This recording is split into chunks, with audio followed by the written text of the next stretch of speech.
மணித்தேர் போல் நேர் வந்தாட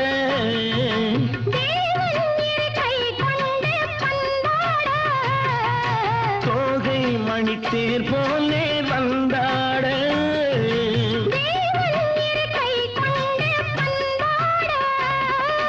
சுகமான நிலை தோன்றுமோ